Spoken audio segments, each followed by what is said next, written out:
الحمد لله رب العالمين والصلاة والسلام على سيد الأنبياء والمرسلين أما بعد فأعوذ بالله من الشيطان الرجيم بسم الله الرحمن الرحيم الصلاة والسلام عليك يا رسول الله الصلاة والسلام عليك يا رسول الله الصلاة والسلام عليك يا حبيب الله الصلاة والسلام عليك يا حبيب الله الصلاة والسلام عليك يا نبي الله الصلاة والسلام عليك يا نبي الله وعلى آلك وأصحابك يا نور الله وعلى آلك وأصحابك يا نور الله. حضور نبی اکرم سرور دو عالم نور مجسم شفیع معظم رسول محتشم شاہ آدم و بنی آدم صلی اللہ تعالی علیہ وسلم کی ذات اقدس پر درود و سلام بھیجنا یقیناً بے شمار فضائل و برکات کا ذریعہ ہے اور بندہ مومن کے لیے بلندی درجات کا سبب بھی ہے. یوں تو جن الفاظ میں بھی کوئی نبی اکرم صلی اللہ تعالی علیہ وسلم کی ذات پر درود پڑھے، جو بھی روایات میں ذکر ہوئے یا علماء کی کتب میں جو الفاظ ذکر کیے گئے ہیں درود و سلام کے، ان کے پڑھنے پر یقیناً اجر ملتا ہے. لیکن بعض وہ الفاظ جن کو صحابہ نے ذکر کیا یا خود نبی اکرم صلی اللہ تعالی علیہ وسلم کی زبان سے صحابہ نے سنا کہ جو اس طرح درود پڑھے تو وہ درود پڑھنے پر اللہ تعالی ایک خاص اجر عطا فرماتا.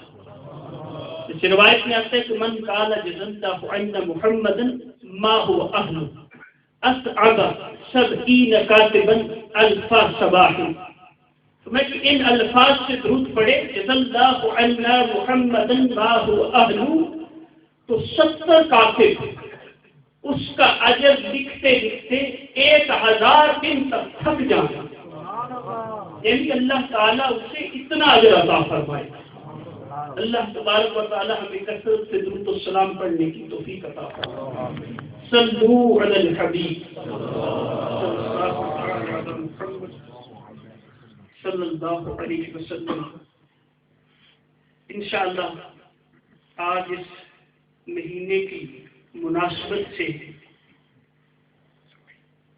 ہم اس ہستی کی سیرت کے حوالے سے کچھ باتیں، کچھ فضائل سنیں گے کہ جس کے بارے میں یہ کہا جاتا ہے کہ افضل البشر بعد الانبیاء، کہ سارے نبیوں کے بعد جس ہستی کا مرتبہ بلند ہے ساری کائنات میں انبیاء کے بعد جو سارے انسانوں سے بلند مرتبے والا ہے اور جس کو خود رب ذوالجلال نے صدیق کا ٹائٹل دیا. خود نبی اکرم صلی اللہ تعالی علیہ وسلم نے اپنی زبان سے اسے صدیق کہا ہے. جبریل امین علیہ السلام نے بھی اس کو صدیق کہا ہے اور مولا کائنات شیر خدا رضی اللہ تعالی عنہ بھی قسمیں اٹھا کر اسے صدیق کہتے تھے. وہ ہستی سیدنا ابو بکر صدیق رضی اللہ تعالی عنہ جو یقیناً محسن کائنات ہے.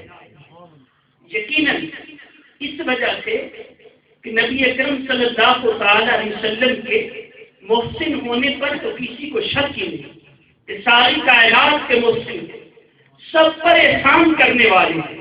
لیکن جس کو وہ کہیں، خود نبی اکرم صلی اللہ تعالی علیہ وسلم بھی یہ کہیں کہ میں نے ہر کسی کے احسان کا بدلہ چکا دیا ہے، جو کچھ کسی کا بدلہ میرے ذمہ تھا میں نے اسے دے دیا ہے.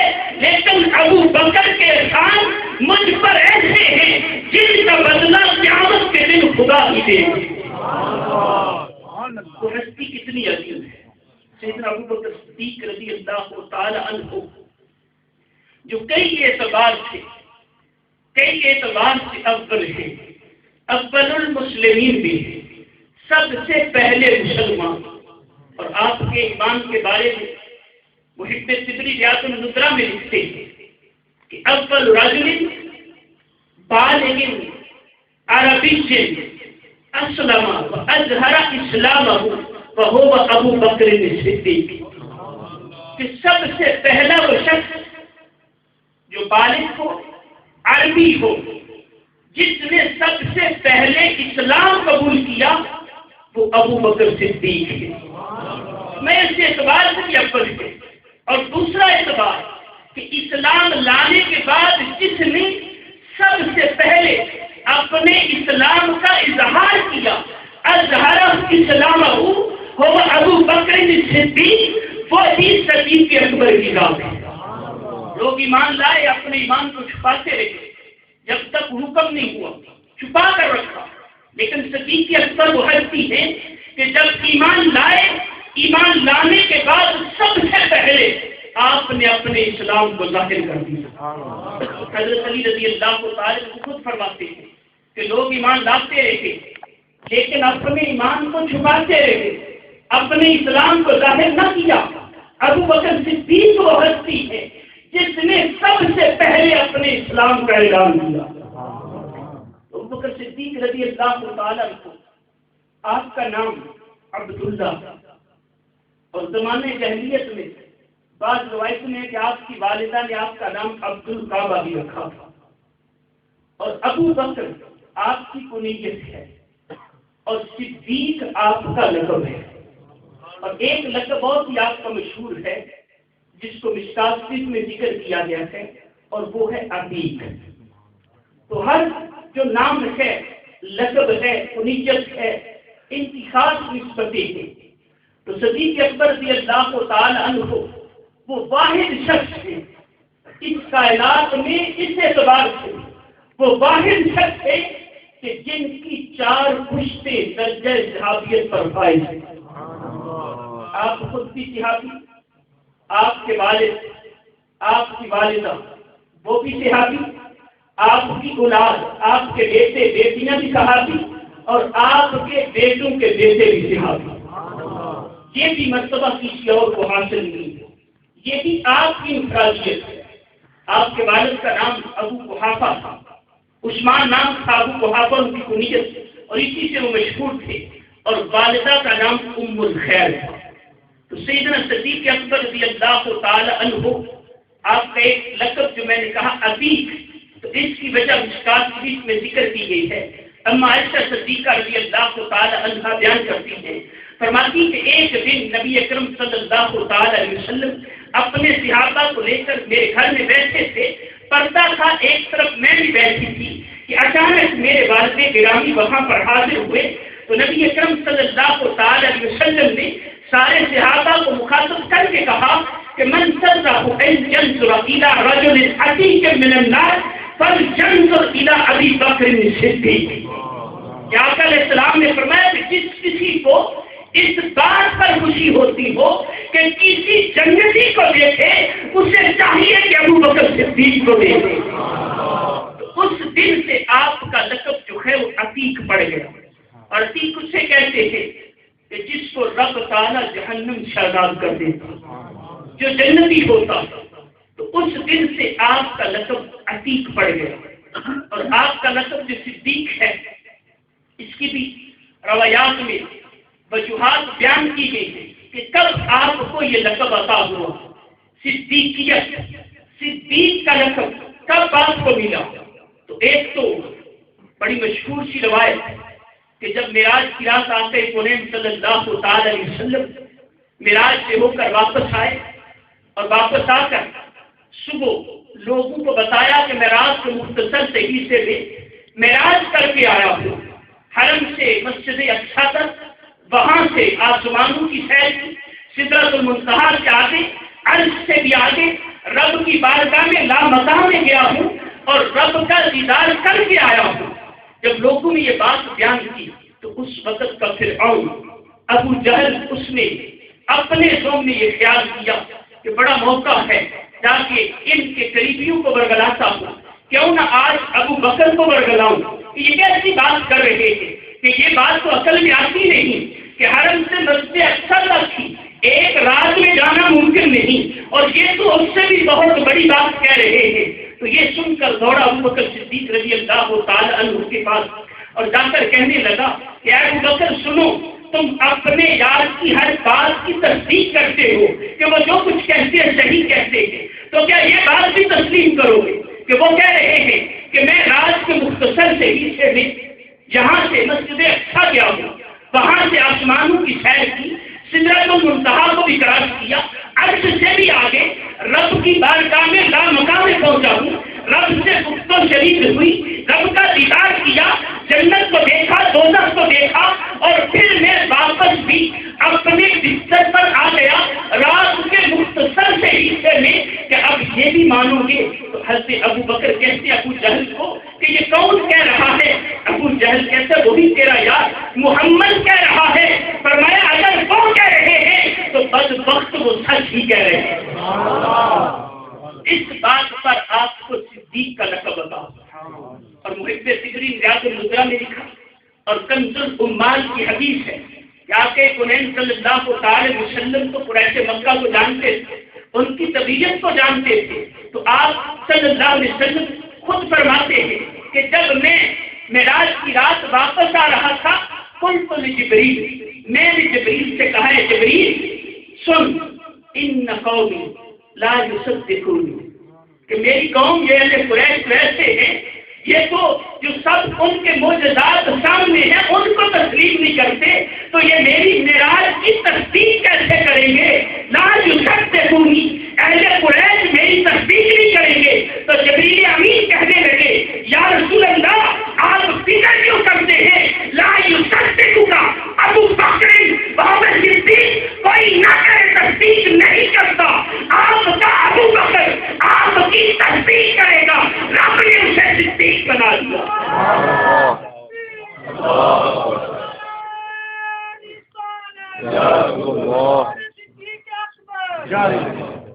اور کنز الامال کی حدیث ہے، یہ تو جبریل امین کی زبان سے بھی آپ کو صدیق کا لقب عطا ہوا کہ جبریل امین بھی آپ کو صدیق کہتے تھے کہ آپ صدیق ہیں. اور حضرت انس رضی اللہ تعالی عنہ تو فرماتے ہیں، کنز الامال کی حدیث ہے کہ کان النبی صلی اللہ علیہ وسلم یا ابا بکر ان اللہ سماک صدیق، اے ابو بکر تیرے رب نے تیرا نام صدیق رکھ دیا، خود رب نے یہ نام رکھا ہے. اور کنز الامال میں یہ حدیث ہے، المستدرک میں امام حاکم نے ذکر کیا، لکھتے ہیں حضرت ابو یحییٰ سے روایت ہے ان ابو یحییٰ سامع علی یحلف لانزل اللہ اسمہ الصدیق من السماء، کہ حضرت علی رضی اللہ تعالی عنہ قسمیں اٹھا کر کہتے تھے کہ خدا کی قسم ابو بکر کا لقب صدیق کسی دنیا دار میں نہیں، کسی ایک معاشرے کے شخص نے نہیں دیا، بلکہ خود رب نے آسمانوں سے نازل کیا. آپ کا لقب صدیق رب ذوالجلال نے آپ کو عطا کیا، اسی لیے رہتی دنیا تک لوگ آپ کو صدیق ہی نہیں بلکہ صدیق اکبر کہتے ہیں. کیسی عظمت ہے کہ جب بھی ان کا نام زبان پر آتا ہے تو لوگ کیا کہتے ہیں؟ صدیق اکبر. اتنے بڑے صدیق. ویسے تو ایک صادق ہوتا ہے، ایک صدیق ہوتا ہے. صادق بھی جو سچ بولے اس کو صادق کہتے ہیں، صدیق بھی سچ بولتا ہے، لیکن فرق بہت ہے کہ صادق جو ہے وہ بتکلف سچ بولتا ہے، وہ کوشش کرتا ہے کہ میری زبان سے جھوٹ نہ نکلے، لیکن صدیق جو ہے اس کی زبان سے جھوٹ نکلتا ہی. اور صادق وہ ہے جس طرح کا کوئی معاملہ دیکھا مینوان ویسے بیان کر دے، اس طرح کا میں نے معاملہ دیکھا، اس کے سامنے جو کچھ ہوا اس کو ویسے ہی بیان کر دے، اس میں کوئی امیزش کوئی غلط بات شامل نہ کرے، تو وہ صادق ہے. اور صدیق وہ ہے کہ اس کی زبان سے جو نکل جائے رب ویسے ہی کر دیتا. ابو بکر صدیق اکبر اور خود رب نے یہ لقب عطا کیا تفسیر کبیر میں امام راضی لکھتے ہیں کہ ایک دفعہ نبی اکرم صلی اللہ تعالی علیہ وسلم نے صدیق اکبر رضی اللہ تعالی عنہ کو ایک انگوٹھی دی اور کہا کہ اس پر لا الہ الا اللہ لکھوا کے لاؤ. آپ لے گئے. جب واپس لا کر انگوٹھی نبی اکرم صلی اللہ تعالی علیہ وسلم کی خدمت میں پیش کی تو انگوٹھی پر لکھا ہوا تھا لا الہ الا اللہ محمد رسول اللہ ابو بکر صدیق. جب نبی اکرم صلی اللہ تعالی علیہ وسلم نے دیکھا, امام راضی لکھتے ہیں کہ آقا علیہ السلام نے فرمایا ابو بکر یہ اضافہ کیسا؟ میں نے تو اتنا کہا تھا کہ اس پر لا الہ الا اللہ لکھوا کر لاؤ اور یہ آگے محمد رسول اللہ اور ابو بکر صدیق یہ اضافہ کیسا؟ تو صدیق اکبر رضی اللہ تعالی عنہ عرض کرتے ہیں یا رسول اللہ مجھے یہ گوارا نہیں ہوا کہ آپ کا نام جو ہے وہ میں رب کے نام سے جدا کروں. صرف لا الہ الا اللہ تو ابو بکر لکھوائے لیکن محمد رسول اللہ نہ لکھوائے.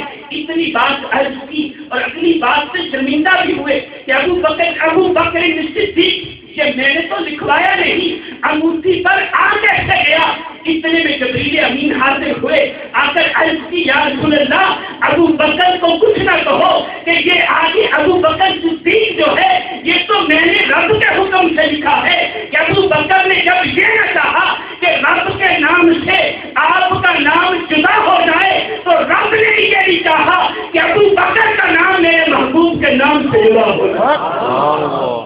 تو میں نے رب کے حکم سے یہ نام لکھ دیا.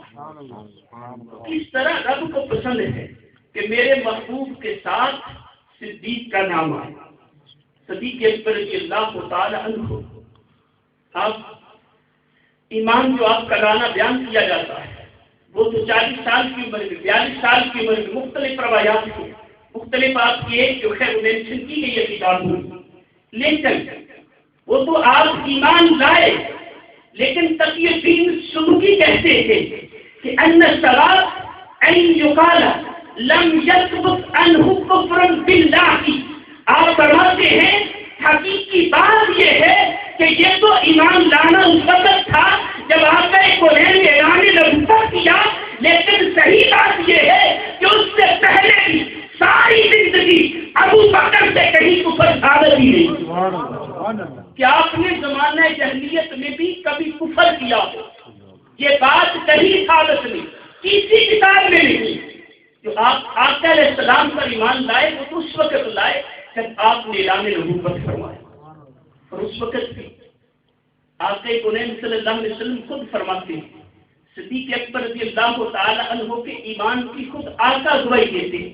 فرماتے ہیں کہ جس کسی کو میں نے اسلام کی دعوت پیش کی, جس کسی کو اس نے تعامل کیا, غور و فکر کیا, مجھ سے وقت لیا کہ میں سوچ کے بتاؤں گا, گھر والوں سے پوچھ لوں, اپنے باپ سے پوچھ لوں, سوائے ابو بکر صدیق کے کہ جب ان کو اسلام پیش کیا انہوں نے ایک لمحے کے لیے بھی تعامل نہیں کیا بلکہ فوراً اسلام کو قبول کر لیا. آپ ہستی ہیں کہ جنہوں نے بغیر تعامل کے اسلام کو قبول کر لیا اور ساری زندگی آپ سے کہیں کفر ثابت نہیں. زمانے جاہلیت میں بھی آپ معتبر تھے, عزت دار تھے, اور سب سے اہم مسئلہ جو معاشرے میں تھا اس وقت اس طرح بادشاہی نظام تو نہیں تھا, مختلف برادریزم قبیلے ہوتے تھے, وہ اپنا ایک نظام بناتے تھے. تو اس نظام میں خون بہا کا بدلہ دلوانا اور کساد یہ امر جو تھا یہ صدیق اکبر کے سپرد تھا. آپ فیصلہ اس کا کرتے تھے, اتنی عقل و فہم اور دانش کے بارے میں. اسی لیے تو جب اسلام کی دعوت ملی تو بغیر سوچ و وچار کے اسلام کو قبول کرنا اور کبھی کسی بت کے سامنے نہیں جھکے, زمانے جاہلیت میں بھی. بلکہ یہ بات خود آپ نے بیان کی. حضرت ابو ہریرہ رضی اللہ تعالی عنہ رحمہ اللہ علیہ رحمت اس کو ملکان میں ذکر کیا, اور امام احمد کستلانی نے بخاری شریف کی شرح ارشاد الصائب اس کو ذکر کیا کہ حضرت ابو ہریرہ رضی اللہ تعالی عنہ کو فرماتے ہیں ان ابا ہریرہ قال اجتمع المهاجرون والانصار عند رسول الله صلى الله عليه وسلم وقال ابو بکر وانسك يا رسول الله صلى الله عليه وسلم انی لم اسجد للصنم قط. حضرت ابو ہریرہ کہتے تھے کہ مہاجرین بھی انصار کی آقا کونین کی بارگاہ میں حاضر تھے، وہاں پر ابو بکر صدیق بھی تھے، آپ کی بات ہوئی تو آقا کونین صلی اللہ علیہ وسلم کی بارگاہ میں عرض کرتے ہیں وحیثی کا یا رسول اللہ صلی اللہ علیہ وسلم، یا رسول اللہ آپ کی زندگی کی قسم میں نے کبھی بھی اپنی ساری زندگی کسی بت کو سجدہ نہیں کیا۔ پھر بیان کیا یا رسول اللہ ایک دفعہ ایسا ہوا کہ میں چند سال کا تھا، میرے باپ ابو قحافہ مجھے ساتھ لے گئے ایک بت خانے میں، اور بڑے بت کے سامنے مجھے کھڑا کیا اور کہا کہ بیٹا یہ ہمارا الہ ہے، اس کی ہم عبادت کرتے ہیں، تم بھی اس کو سجدہ کرو، فاسجد اللہ، اس کو سجدہ کرو۔ کہتے میں نے چند سال کی عمر میں میں نے اپنے باپ کو کہا آپ ذرا باہر جائیے، میں ذرا تمہارے اس معبود سے کچھ باتیں لکاؤں گا۔ آپ کے باپ باہر چلے گئے، صدیق اکبر رضی اللہ تعالیٰ عنہ نے اس کو مخاطب کیا، بڑے بت کو جس کے سامنے کہا انی جائع فاطعمنی، کہ میں بھوکا ہوں مجھے کھانا کھلا دو، فلم یجبنی، یا رسول اللہ اس سے کوئی جواب نہیں۔ میں نے کہا انی عارف فاکسنی، میں ننگا ہوں مجھے لباس پہنا دے، فلم یجبنی، اس نے کوئی جواب نہ دیا۔ اب میں نے اسے کہا فاخذت الصخرۃ، میں نے ایک پتھر اٹھایا اور اٹھا کر میں نے اسے کہا فإن كنت إلها فامنع نفسك، اگر تو خدا ہے تو اب مجھ سے اپنے آپ کو بچا لے۔ فأخذت الصخرۃ، میں نے وہ پتھر پکڑا اور اس کو دے مارا، فخر لوجهه، وہ منہ کے بل گرا اور اس کے تیسرے اڑ گئے، ٹکڑے ٹکڑے ہو گیا۔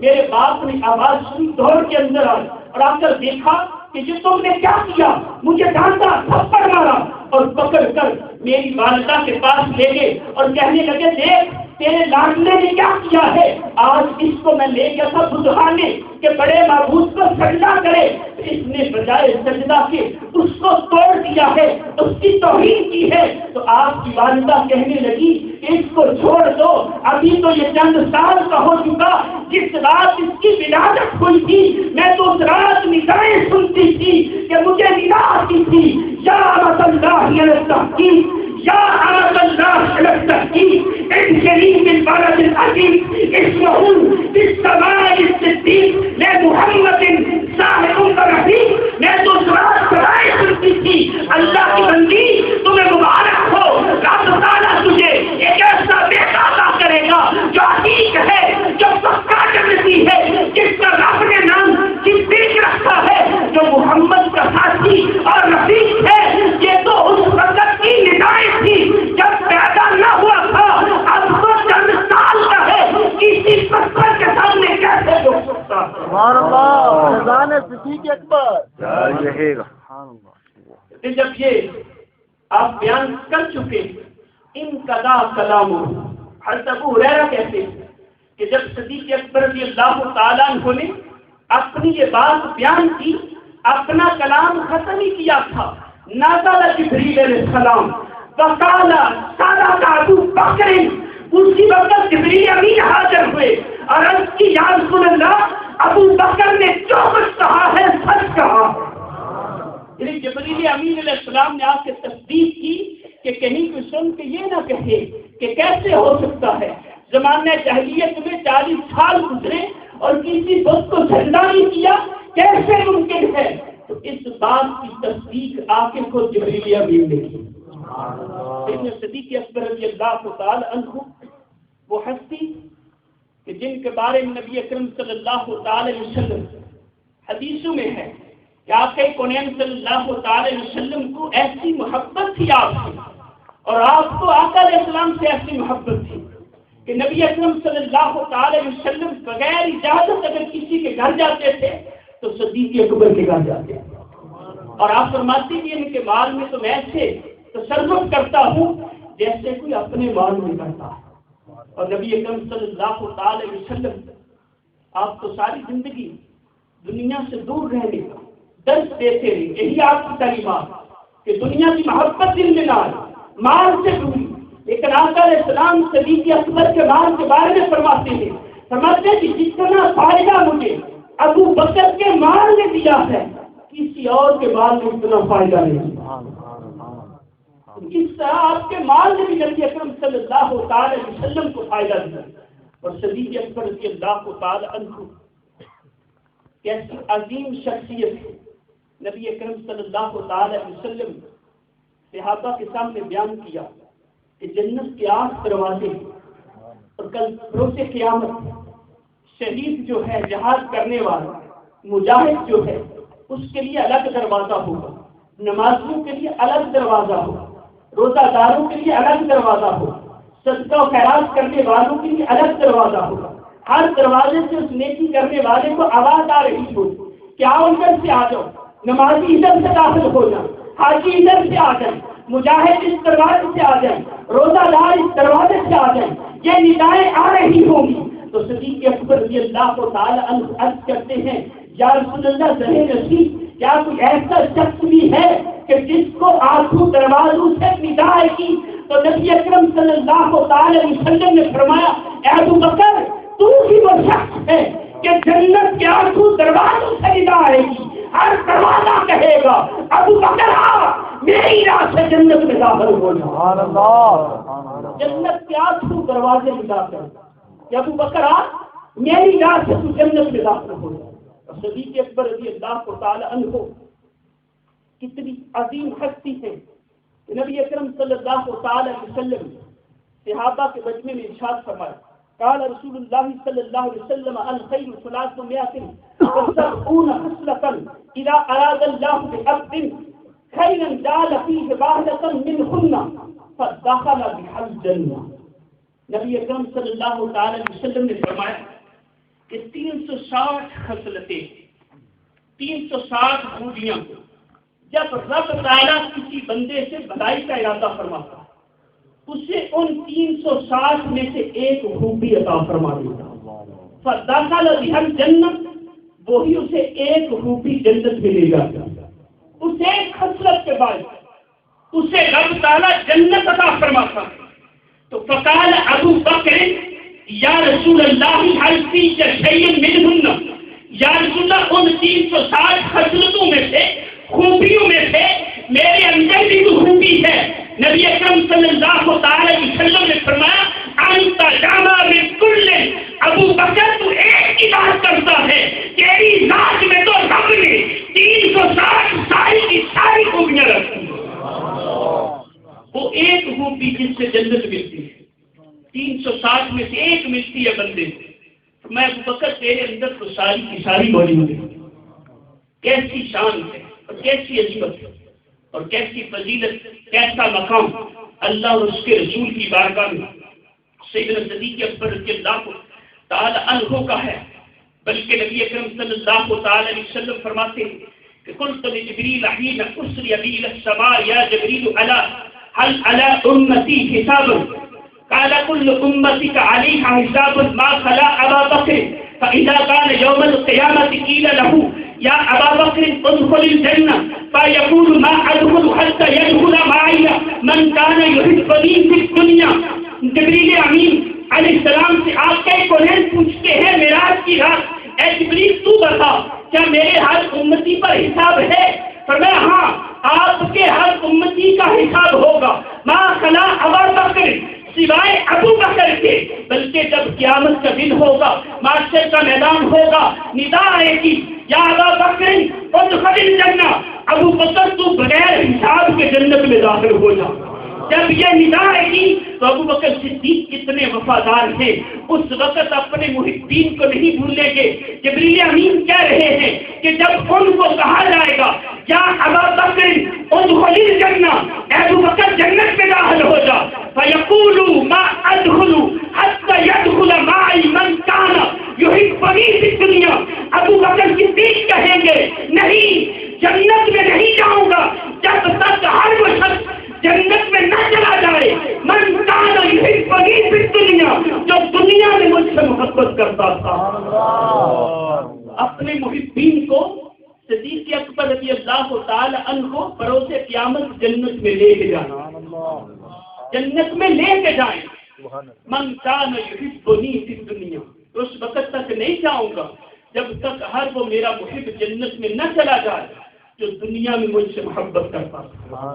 ہم کتنے خوش قسمت ہیں، الحمدللہ ہم صدیق اکبر کے محب ہیں، ان سے محبت کرنے والے ہیں، اور یقیناً اس محبت کا صدقہ ہمیں دنیا میں نصیب ہو رہا ہے، قبر میں بھی نصیب ہوگا اور کل بروز قیامت بھی نصیب ہوگا۔ لیکن صدیق اکبر رضی اللہ تعالیٰ عنہ کا رب کی بارگاہ میں کیسا مقام ہے، سیرت حلفیہ میں لکھا، محب تبرین ریاض الندرہ میں لکھا، اسماعیل حقی نے روح البیان میں یہ روایت ذکر کی ہے کہ جب ہجرت کی رات تھی، نبی اکرم صلی اللہ تعالی علیہ وسلم کے ہمراہ آپ ہجرت کر رہے تھے، تو جب غار میں پہنچے حضرت ابن عباس رضی اللہ تعالی عنہ راوی، حضرت ابن عباس کہتے ہیں کہ کان ابو بکر مع النبی صلی اللہ علیہ وسلم فی الغار فعطش عطشا شدیدا فشكا الى النبي صلى الله عليه وسلم فقال له النبي صلى الله عليه وسلم اذهب الى صدر الغار فقال ابو بكر فانطلقت الى صدر الغار فشربت ماء اخلق من الاشر ابيض من اللبن اذكر رائحه من المسك ثم عدت الى النبي صلى الله عليه وسلم فقال شربت قلت نعم يا رسول الله قال رسول الله صلى الله عليه وسلم يا ابا بكر الا ابشرك قلت بلى يا رسول الله صلى الله عليه وسلم فقال النبي صلى الله عليه وسلم ان الله تعالى امر المالك الموكل على انهار الجنه ان احرق نهرا من جنه الفردوس الى صدر النار ليشرب ابو بكر فقال ابو بكر رضي الله تعالى عنه يا رسول الله ولي هذه منزلتي ان الله تعالى قال نعم فأفضل الذي بعثني بالحق نبيا والذي بعثني بالحق نبيا مبغضك لا يدخل الجنة ولو كان له عمل 70 نبيا۔ اتنی بڑی بات صدیق اکبر رضی اللہ تعالی عنہ کے حق میں رسول خدا کہہ رہے ہیں۔ ابن عباس کہتے ہیں کہ جب ہجرت کی رات تھی، غار میں جب آقا کونین پہنچتے ہیں، صدیق اکبر رضی اللہ تعالی عنہ کو سفر کی وجہ سے پیاس محسوس ہوئی، فشکا الی النبی صلی اللہ علیہ وسلم، آقا کی بارگاہ میں عرض کرتے ہیں یا رسول اللہ پیاس ہے۔ صدیق اکبر کا عقیدہ کیسا ہے کہ وہ پہاڑیاں، وہ غار ہے، وہاں پانی کا تصور بھی نہیں ہے، لیکن صدیق اکبر جانتے ہیں، ان کا تو عقیدہ ہے کہ اس بارگاہ سے پانی کیا مانگوں گا تو حوض کوثر نصیب ہو جائے گا۔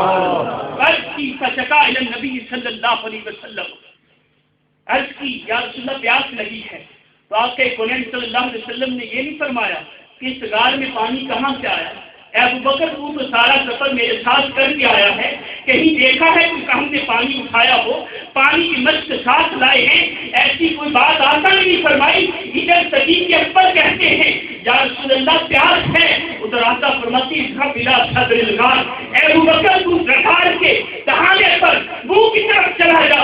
جب صدیق اکبر رضی اللہ تعالی عنہ کہتے ہیں فانطلقت الى صدر الغار، جب میں غار کے دروازے پر گیا تو میں نے فشربت ماء احلى من الاشر ابيض من اللبن واذكر رائحة من المسك۔ غار کے دھانے پر میں نے ایک نہر بہتی دیکھی، جو میں نے پانی پیا تو وہ شہد سے بھی زیادہ میٹھا تھا، دودھ سے بھی زیادہ سفید تھا اور کستوری سے زیادہ خوشبو آ رہی تھی۔ جب میں پی کر واپس آقا کی بارگاہ میں آیا، پوچھا شریف تھا اے ابو بکر تو نے پی لیا؟ میں نے عرض کی نام یا رسول اللہ صلی اللہ علیہ وسلم، ہاں یا رسول اللہ میں نے وہ پانی پی لیا ہے۔ فرمایا ابو بکر کیا تجھے خوشخبری نہ دوں، بتاؤں میں یہ پانی کیسے آیا؟ ابو بکر کہتے ہیں بنا یا رسول اللہ کیوں نہیں، مجھے جلدی بتائیے۔ تو رسول اللہ صلی اللہ تعالی وسلم نے فرمایا ابو بکر سن، ان اللہ تعالی امر المالک الموکل علی انہار الجنۃ ان احرق نہرا من جنۃ الفردوس الى صدر الغار لیشرب ابو بکر۔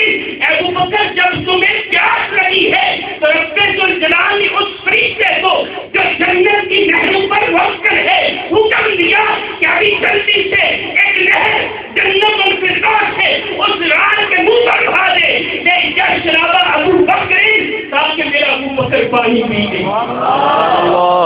اللہ یا رسول اللہ زندہ باد. تاکہ ابو بکر پانی پی لے. صدیق اکبر کہتے ہیں جب میں نے یہ بات سنی تو میں نے عرض کی یا رسول اللہ رب کی بارگاہ میں میرا اتنا مرتبہ ہے بلی هذه المنزلة عند اللہ تعالی کہ رب کی بارگاہ میں میرا اتنا مرتبہ ہے. فرمایا نام ابو بکر ہاں یہی بافضل اس سے بھی بڑھ کر ہے مجھے اس ذات کی قسم والذی بعثنی بالحق نبیا لا يدخل مبغضک فی الجنۃ. ابو بکر مجھے اس ذات کی قسم جس نے مجھے سچا نبی بنا کر بھیجا ہے جس کے دل میں تیرا بغض ہوگا فلو کان عملہ سبعین نبیا اگر اس کے اعمال 70 نبیوں کے برابر ہوں گے رب تعالیٰ اسے جنت کے قریب ہی نہیں جانے دے.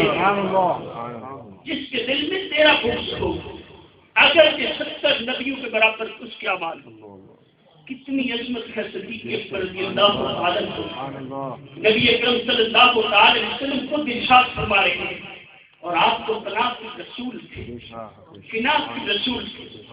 صدیق اکبر رضی اللہ عنہ کو کوئی ذرا بھر بات برداشت نہیں کرتے تھے کہ آپ کے قرآن صلی اللہ علیہ وسلم کی ذات کے بارے میں بولے. ہم تو حدیث سنتے ہیں لا یؤمن احدکم حتی اکون احب علیہ من ولدہ ووالدہ والناس اجمعین. اور اگر دیکھیں تو اس کا مصداق صدیق اکبر ہے اور انہوں نے تعمل کر کے دکھایا.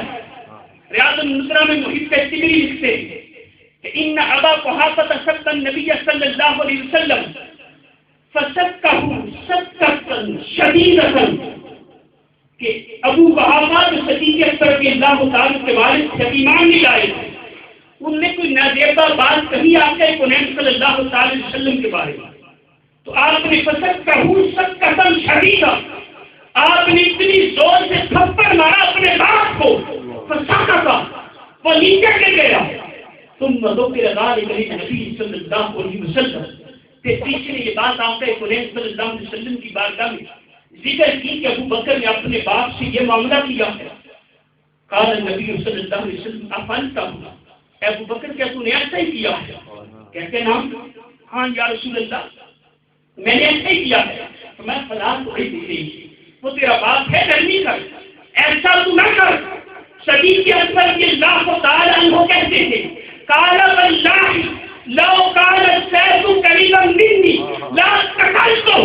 خدا کی قسم وہ اگر میرا باپ تھا اگر اس وقت میرے ہاتھ میں تلوار ہوتی میں اس کا سر قلم کر دیتا. کیا آپ کی ذات کے بارے میں کچھ کہے؟ ابو بکر کو گوارا نہیں تو عمل کیا کہ اپنے باپ سے بھی بڑھ کر آپ کا بھی محبت کرتے ہیں. تو جب ایک دفعہ آپ کے بیٹے عبد الرحمن ایمان لا چکے تھے بیٹھے آپس میں باتیں کر رہے ہیں غزوہ بدر کی بات کی. وہ کہتے ہیں ابا جان آپ اس غزوہ میں میری تلوار کی زخم میں آئے تھے کل مرتبہ تو میں نے ہر مرتبہ چھوڑ دیا کہ میرا باپ ہے. صدیق اکبر رضی اللہ تعالیٰ عنہ جلال میں آ گیا. کہتے ہیں خدا کی قسم تو نے تو چند مرتبہ چھوڑ دیا اگر میری تلوار کے سامنے ایک مرتبہ بھی آ جاتا میں تیرا سر قلم کر دیتا کہ تو میرے مصطفیٰ کا دشمن تھا.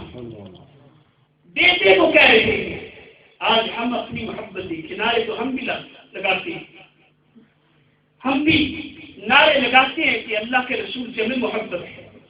اس کے رسول میں موت بھی قبول ہے غلامی رسول میں موت بھی قبول ہے. یہ نعرے تو ہماری گرتے زباں ہیں لیکن ہمارے دل کی کیفیت کیا ہے اس کو دیکھیے کہ اگر ہمارے سامنے کوئی ایسا معاملہ آ جائے کہ ایک طرف تو یہ ہے کہ اگر اس پر عمل کرے اللہ اور اس کے رسول کے حکم کی نافرمانی ہوتی ہے اور دوسری طرف وہ ہے کہ جس میں اللہ اور اس کے رسول کی اطاعت ہے لیکن ہمیں رشتہ داروں کی ناراضگی کا ڈر ہے.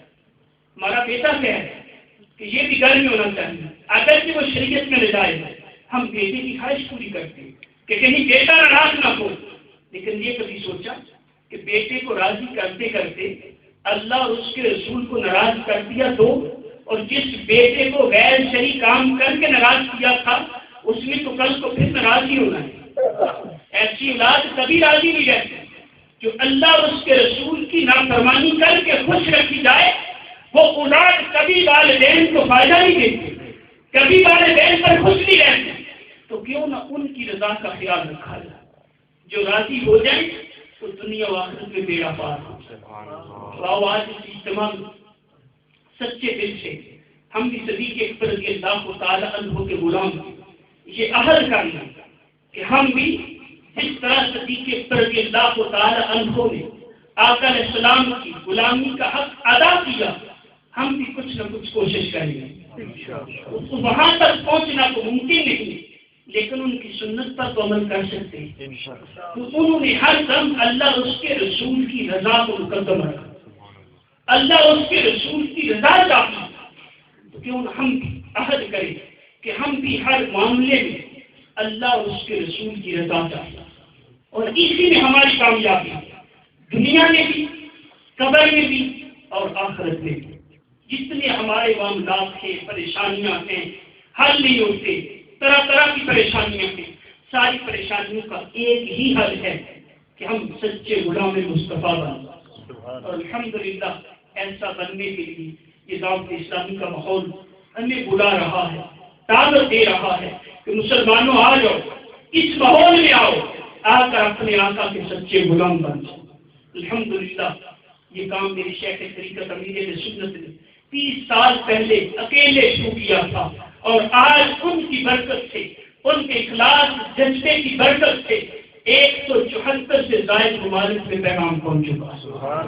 آستان رسول نبی اکرم صلی اللہ علیہ وسلم کی سنتوں کی دھومیں مچا رہے ہیں، اور مدنی چینل آپ بھی دیکھتے ہوئے اس کے ذریعے، انٹرنیٹ کے ذریعے تو دنیا کے کونے کونے میں یہ پیغام پہنچ چکا ہے۔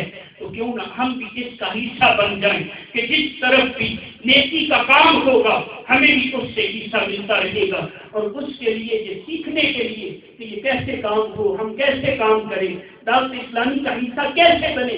تو اس کی ممبرشپ میں کوئی قیمت نہیں لگتی، بس صرف آپ کا وقت چاہیے، آپ کی اجتماع میں آتے رہے، اور ہر مہینے اپنے لیے، اپنی رات کے لیے 3 دن کے مدنی قافلوں میں سفر کرتے رہے۔ انشاءاللہ اس کی برکت سے ہم اچھے مسلمان، اچھے عاشق رسول بن جائیں گے، اور دین کا کام کرنے والے بن جائیں گے۔ اللہ تبارک و تعالیٰ عمل کی توفیق عطا فرمائے۔ آمین بجاہ النبی الامین صلی اللہ علیہ وسلم۔